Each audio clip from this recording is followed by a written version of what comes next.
Hello, good morning. Welcome to the Grad Ireland Summer Fair. You're very welcome wherever you are today. We have a very busy day ahead, plenty of seminars, course providers for you to meet, and of course a great range of seminars, which is why we're here now. So I really hope you enjoy the day, make some great new contacts and get some of the information you need in order to help you start on your career journey. So without further ado, let's get our series of seminars underway. And our first one, I'm delighted to welcome Marie Keelty. Now Marie is a career coach with TU Dublin, and she's here today to talk to us about the area of transferable skills and how you can find your best strategy to career path success. Marie, thanks so much for joining us here on the Grad Ireland Summer Fair. No problem. Pleasure, Rory. Great to be here again.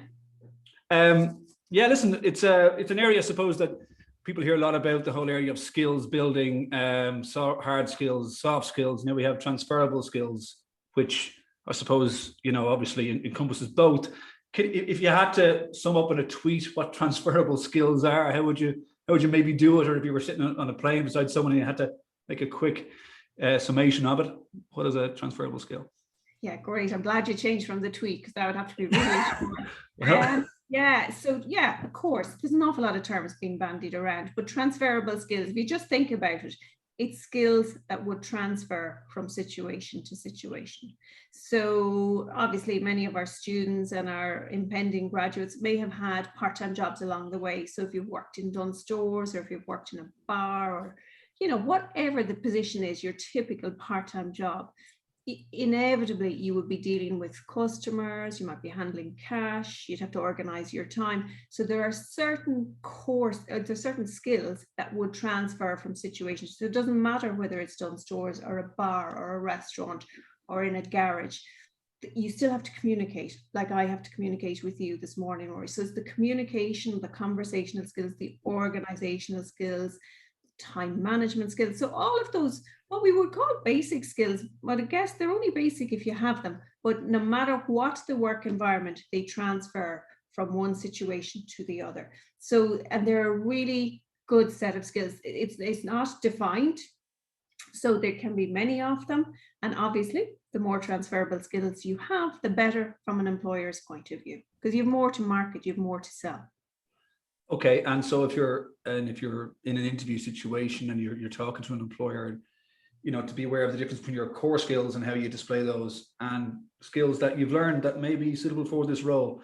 How would you kind of, I suppose, what is the difference between them, and how would you maybe market that to an employer? For sure. So obviously core skills in my world anyway would be the core skills you're learning in college. So they'd be your academic skills, the skills that will hopefully get you into that area that you want, the area of expertise that you want to work in. So a simple example, if I'm in college and studying engineering, I'll do certain skills, very specific core to that sector. If I'm studying accounting, I'll have massive auditing, financial management, bookkeeping skills, unique and specific to that sector.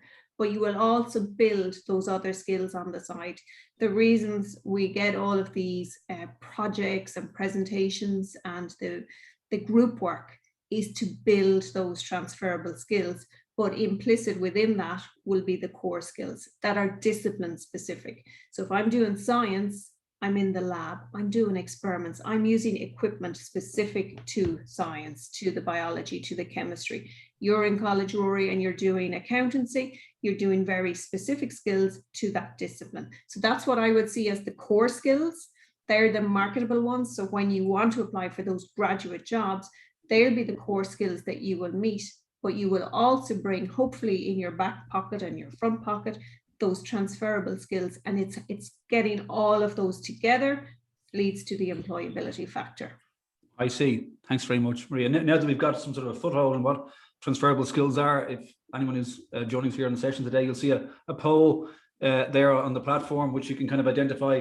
We've picked out 5 transferable skills: communication, problem solving, commercial awareness, data analysis, working as part of a team, and how you would rank those skills. So let us know what you think, and we'll share the results with you towards the end of the session. And we'll also leave some time for any questions which you may have in relation to this.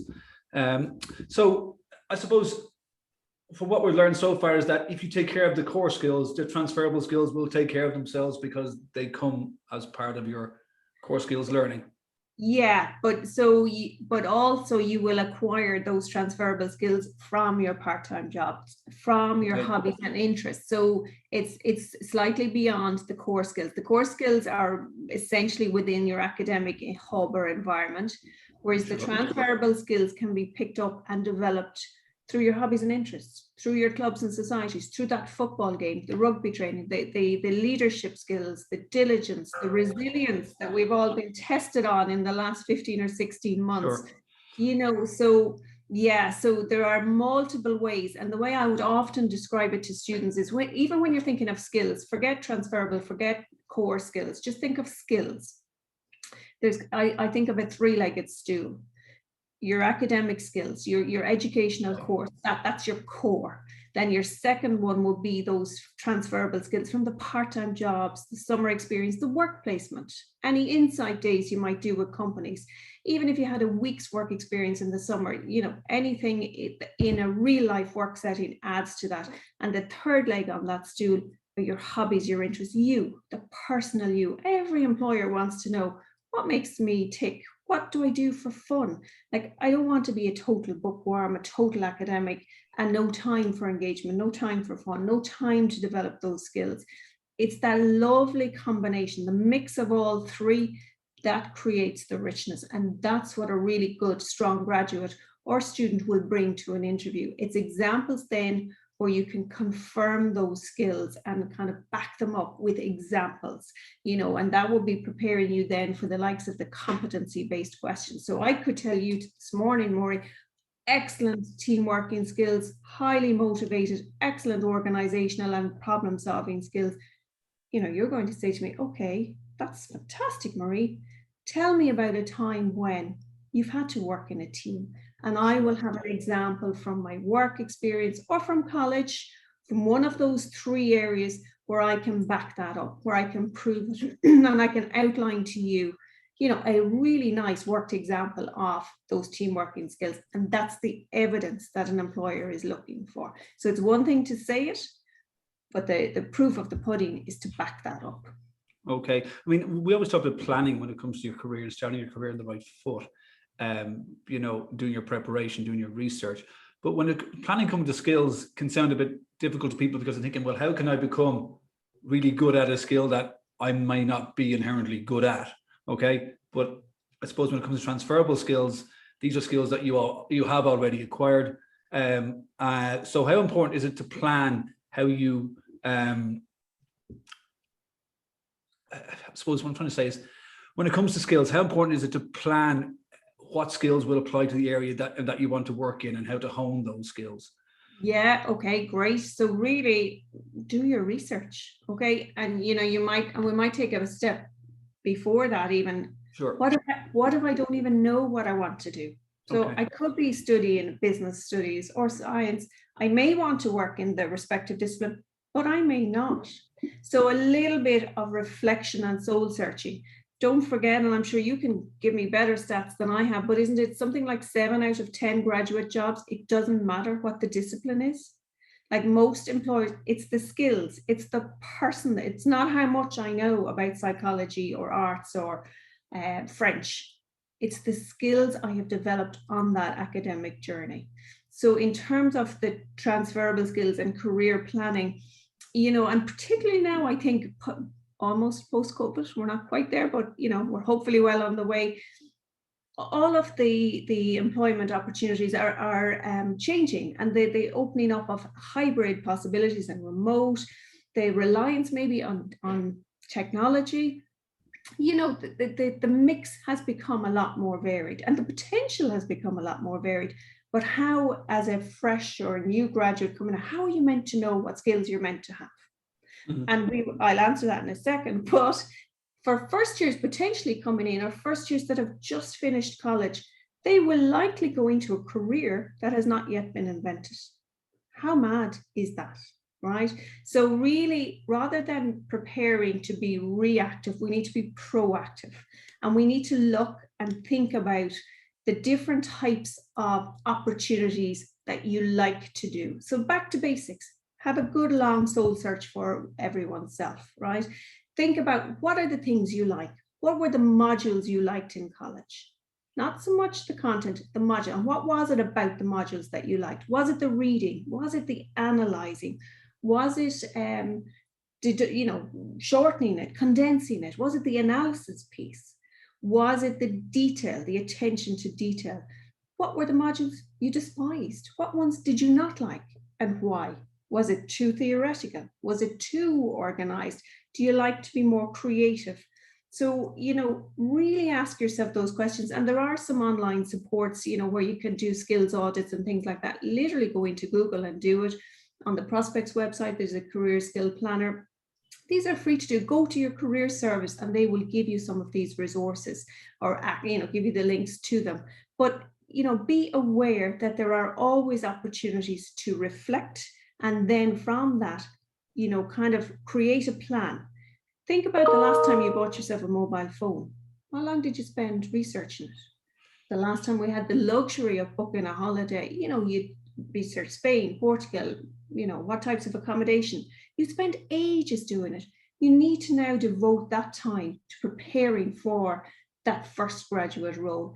Think about the skills, think about what suits you, think about your obstacles, think about what blockages you may have. If you look up 10 potential graduate jobs online, every job will give an outline of the person spec, the ideal person specification, the skills that person should have, and the duties and tasks. If you're missing 2 or 3 of those skills, well, do something about it. If there's a particular path that you want to follow and you're going to be short 1 or 2, take a short-term course. Go on to LinkedIn Learning. Go on to Allison or Coursera, or do a MOOC, a massive open online course. Most of them are free, but if you do want to get a cert at the end of it, it's relatively small money. It could be 25, 30 pounds. So it's not massive. And then you'll have the proof to put on your CV or on your LinkedIn profile that you've completed that qualification. So if you can show a potential employer that you're willing to make the moves, that you're willing to kind of put yourself forward and just do something different. Don't forget, when students go to interview, everyone there will have a degree. Now, whether it's a first or a 2-1 or a 2-2, that's really the only differentiator for an employer. Obviously, we all bring our personalities. That's another differentiator. And that's great. And then there's all of those transferable skills. So it's that entire package. That's what an employer is looking for. So you want to show that you can stand out and stand apart. And those transferable and core skills are your unique ticket to do that. Thanks, Marie. Some great information there. And please, if you have any questions in relation to this, feel free to send them in and we'll try and address as many as we can towards the end of the session. You just mentioned there about, this is the second cohort of graduates who are graduating in a pretty much entirely remote environment. They're probably thinking last year, oh, I'm glad I'm not graduating last year, and here we are again a year later. What would some of the skills be, the transferable skills that they may have acquired? I mean, they may be thinking, I've been in a room here trying to, get through my coursework, and, what skills have I acquired, and have I lost out on, through placements and work shadowing and internships, building up skills. But what skills are they likely to have acquired if they have successfully navigated their degree and, possibly got a few interviews lined up for jobs? What are some of the transferable skills that they've built up? Well, off the top of my head, certainly resilience. So coping with it, successfully coming through that. Some students actually, surprisingly, may have enhanced their GPA because there has been fewer distractions. There was nowhere to go but study.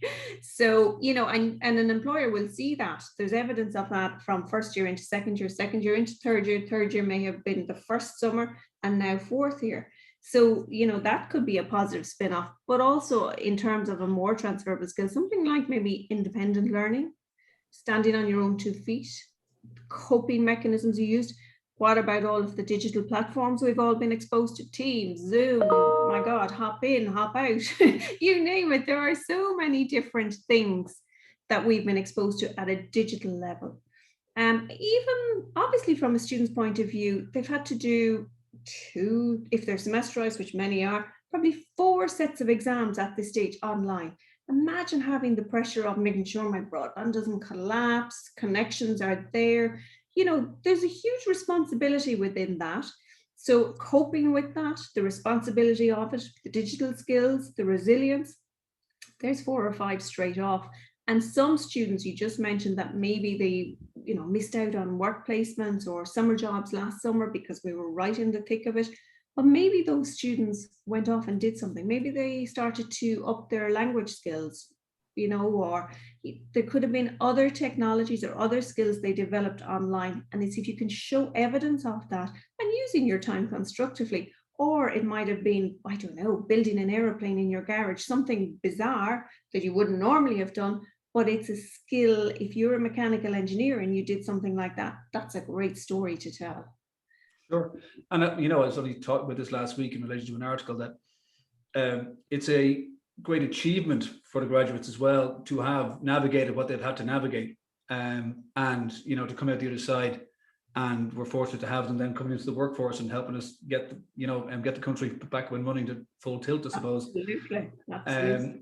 So no, I think there's obviously is, as you said, there are some great examples of transferable skills that they may have earned and honed and they didn't even know about it, or that they, that they weren't particularly focused on, but they've acquired them through just getting through their degree and making contacts, networking for starting their career path. Of course, we have people here on the session today who have probably started work perhaps in a graduate job, and they could find that it's just not for them. They've tried it, they don't like it, they can't, and I know obviously career pivots and people changing careers now part of the career journey very much. But if you are in a graduate job maybe for a year or two and you just realize that this is not for you, how can you go about changing direction through broadening your skills, and where do you even start? Say if you wanted to move from an area of business into an area of computing, where would you even start? Is it straight to your career service topic conversion courses, or is there some more skills-based practical ways you can maybe find out if that sector's for you? What would your advice be? Yeah, absolutely. So and the reality is there are probably many graduates in that position, because how are you actually meant to know for sure that that's the sector that's for you? Because often when a job is advertised and when you actually go in to complete or undertake the job, there's quite a difference to it. Words are words on a page. So, if you're feeling a bit, oh gosh, I'm not sure that this is for me, there's no fulfillment, there's no joy. Nobody expects you to stay in a role or a job or an opportunity like that. Ideally, you should be buzzing going out the door in the morning or turning on that laptop, really wanting to get stuck and allowing yourself to develop and get fulfilled. So in terms of options, how do you fix that? How do you explore opportunities around that? Well, absolutely go online. Always go back to maybe your local career development centre or career service.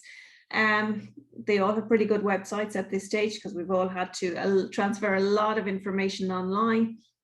And you'll find some resources and links around there in terms of careers, interests and exploration. Like Careers Portal, for example, has a really nice interest profile, free to take online. You just pop in an email address.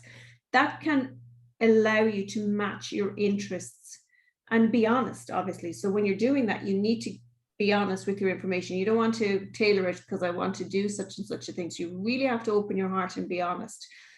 That will suggest some career paths or areas, but they're still quite broad.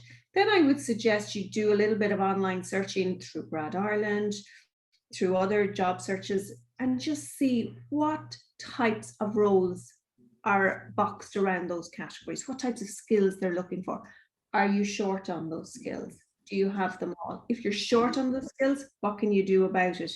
Like there are some great apprenticeship models at the minute where you can work 4 days a week and you study 1 day a week, and that works across finance, science, engineering, you name it. Also, there are springboard courses which allow you to convert into an area. So if there's a particular, like your example you gave, your business studies wanting to go into computer science, there are springboard courses that are reduced fees to allow people to upskill into those sectors. So they're shorter term duration, and usually the requirement is that you would be a degree holder beforehand. So they're fast track courses. Obviously you can go and follow up with your local career service as well, but explore around it. It's possible. It is totally possible. And don't forget, if you're a year and a half working as a graduate, the skills you had prior to starting and the skills you have now are different. So don't forget to update that CV. any 1 year or 18 months or 2 years with an employer, you will still have gained a massive set of skills, and it's recognizing that. So believe in yourself. And, you know, I mean, I think something like 80% of graduates change jobs within 2 years of graduating. So it's natural, it's the norm. You're building, and you want to just find that sweet spot for yourself in terms of finding fulfillment and your sense of purpose. Okay, thanks very much, Marie. We've got 10 minutes left in the session, with a few questions here that we'll put your way, if that's okay. So thanks very much for people sending them in. If you have any more, send them through as quick as you can, and we'll try and get through them. They're all very specific to a particular person's situation, obviously, but someone here asking that they added a new skill by a degree, but they've many years of employment in varying areas, and we don't know what areas. But they're now looking for they basically say that they want to move into a more senior position with the new skill. Any tips for that, or is it very much they're going to have to enter the area where that skill is relevant and work their way up? Or is there any tips on how to kind of, you know, if you have a lot of work experience and you want to take a more senior position using a recently acquired degree, any tips on how you maybe, market that or promote that in a CV? Yeah, so maybe you just need to rejig the CV. Often we get a bit lazy with our CVs and we think, well, I have everything accounted for, it's all listed there, but you have to do the work behind your CV. Don't forget, when a recruiter or an employer looks at your CV, they may scan it for like 20, 30, 40 seconds, not even a minute. And that information has to jump off the page for the employer to know that you're the right person for me, right? So if it's a skill, if it's one skill that they have developed recently, I would imagine they probably develop way more than that. So if they've gone off and done a new course, well, they're going to develop way more than just that academic title or that academic skill. So I think repackage, maybe have your old version of your CV beside you. And I think go online and find a new template, a new model, and allow your experience that you have behind you to be the maximum sell on your CV. The academic qualification isn't. If you have a significant number of years experience, the order of your CV changes and the experience counts first and then the skills after that. So go and look at the role or the opportunity you're trying to get into and see what other skills are allied to that. Or is there another skill that could be added as an addendum to that? So rather than just meet the basics, unfortunately, the basics never cut it. You have to always have more than the basics. So go back to that three-legged stool that we spoke about at the start. It's not just academics. It's those personal skills. It's those transferable skills. And it's all the other bits about you. What else can you bring to the party? So, and we know this from the last 15 months, that people always want more. To meet the minimum isn't good enough. So rather than just have that one skill, have maybe three new skills. Okay. Another question here in terms of transferable skills and how you can promote them. What's the best way to portray transferable skills in a CV or cover letter, or is this something that will only stand out in an interview, or is it something that you would put into your kind of summary at the start, or where would you first touch upon highlighting? Yeah, no, absolutely, you need to acknowledge it on your CV, because the assumption is you will automatically get an interview, and that's an incorrect assumption. So you need to have enough information on that 2-page CV to draw the employer in, such that they say, yeah, absolutely want to interview this person. So there's a couple of ways. You could have a key skills section, okay? And that would be maybe after your education, so your key skills. But when I say that, I don't mean literally just drop in words, communication skills, excellent, brilliant team working skills, whatever. That's not good enough. That's the basic evidence. So excellent communication skills, and then a little dash or a bullet point. Presented, did 45 group presentations during my 4 undergraduate years.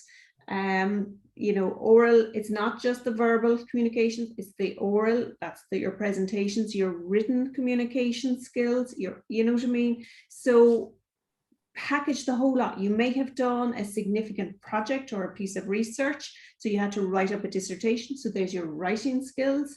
So include all of that in your communication skills. So it's not just one tangent, it's all. And then also you may have a profile, you know, that 2-3 line profile at the top of your CV. It's in a nice place as well, where you would mention obviously briefly your undergrad, maybe some experience you have, and then some personal attributes. Because we mentioned skills a lot, but what about personal attributes, like hard worker, highly motivated? How do you measure that? So get it out there. Share as much information about you as you can in a succinct fashion. But every word, every adverb, every adjective that you add is there for a purpose. You only add it once. Don't tell me the same information 3 paragraphs later. So it adds value when you include it, but within the context of the role you're applying for. So for sure, those days of doing up your CV, great, I've it done, it's on the shelf, I'll fire it off, not good enough, basic won't cut it. You have to kind of focus your CV for every specific role you apply for. Now that's hard work, but it will get you further quicker. Okay, thanks, Marie. A question here from a mature student. I suppose mature student, they may have acquired many transferable skills just through life experiences as well. And that's what this person is asking here, is that, you know, when it comes to applications, if you are a mature student and you can demonstrate your transferable skills in a clear and concise way, may it help ameliorate against some of the academic shortfallings with, you know, working and life experiences and indeed transferable skills you would have acquired? Yeah, absolutely. And that's the huge advantage of being a mature student or a mature graduate. So absolutely, you have a slightly different story to tell, and then you therefore want to maximize that story. So you will have additional transferable skills, maybe additional work experience skills than a graduate who's just out of college now with no significant work experience behind them. So you may find the order of your CV may change, or you may want to highlight certain categories. So for sure, your work experience should most definitely be appearing on the first page of the CV. Don't forget, and don't get alarmed if you're thinking, well, it's nothing to do with what I've just graduated from. It's still very credible work experience. And it's things like the punctuality, the time management, just the day-to-day routine of working. The corners have been knocked off you, you're well ready, you're well set. So it's to maximize that. So you can hit the ground running from day one. You can add value from day one and convey that. If you feel that your academic story isn't as strong, and you may have a 2-2 or something like that, because you have a whole other lot of events going on in your life, that's your story.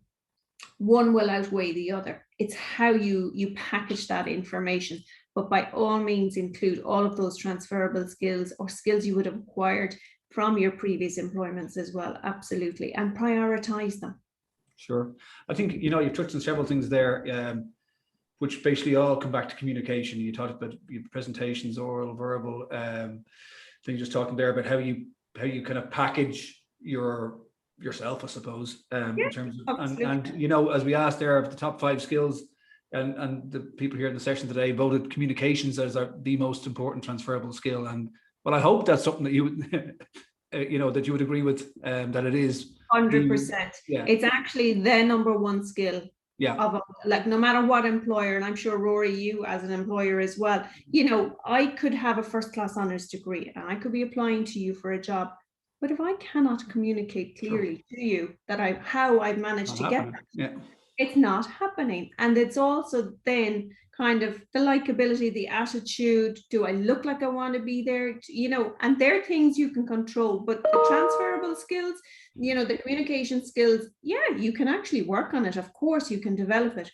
But, you know, yeah, it's an absolutely 100%. It's the number 1 skill sought by employers, and it's something to really highlight on your CV, particularly if you've undertaken a program that has given you a lot of exposure to communication skills, and most of them do. Like we're talking about the presentation skills, the writing skills, the oral skills, all of that. Include all aspects, not just one. We're literally have to wrap things up. We have a few more questions here, but I mean, there's someone that has asked us here, and we do get asked this question quite regularly, and it is an unfortunate, I suppose, an unfortunate situation to be in, that someone is saying here, is there are there age limitations to get internships? I mean, which are such a source of building your skills base.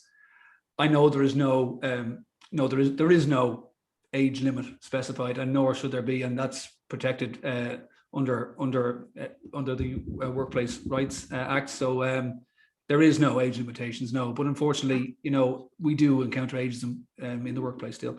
And one of the last questions here is, we have a student, I suppose, who's very busy. He's worked 2 jobs throughout most of college in order to gain as many contacts and new skills as possible.